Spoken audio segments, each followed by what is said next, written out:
presented by Anuradha Recording Studio, Sivan.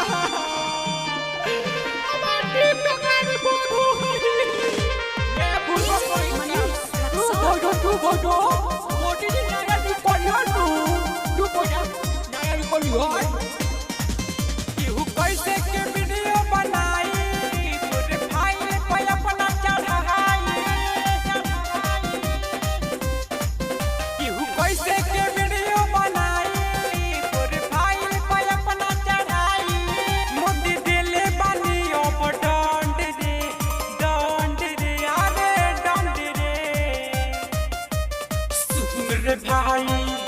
की बात हम तुझ से बताए कोई गई टिकट कहाया बंदरे सुन रे भाई की बात हम तुझ से बताई कोई गई टिकट कहाया बंदरे रे भाई यार टिकटॉक बंद हो गया है किसने वीडियो अपलोड करी अपना यार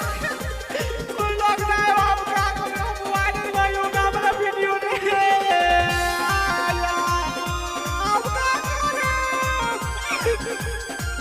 फटे चाहना के माल बही बाबे बाबा ले से डर लोग से नहीं सहाय खूबे फायदा उठाई ले ते रोहे कमाई पले के अपन हिलाई फटे चाहना के माल बही बाबे बाबा ले से डर लोग से नहीं सहाय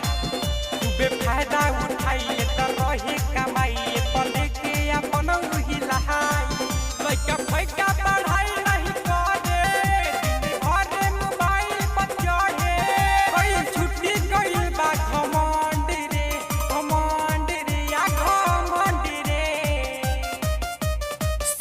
रे भाई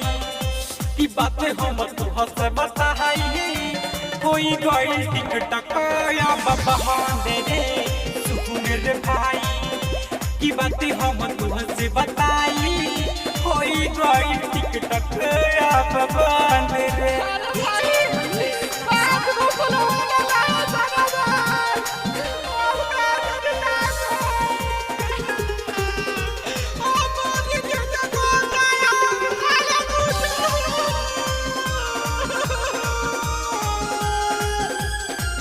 ऋषि शुभम निधि के राइटर मितले सो देखे रुचि कोई धइलो तकेला सुन करन पारी काते बाते बावे बॉडी काते रोजे अंकित तिवारी सुझेला ऋषि शुभम निधि के राइटर मितले सो देखे रुचि कोई धइलो तकेला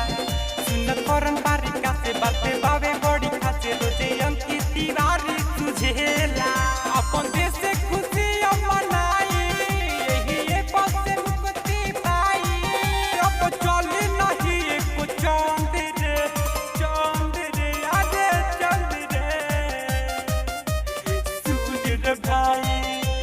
बातें हम तुझ से बताई वही गई टिकट या बहाने सुन रे भाई की बातें हम तुझ से बताई वही गई टिकट या बहाने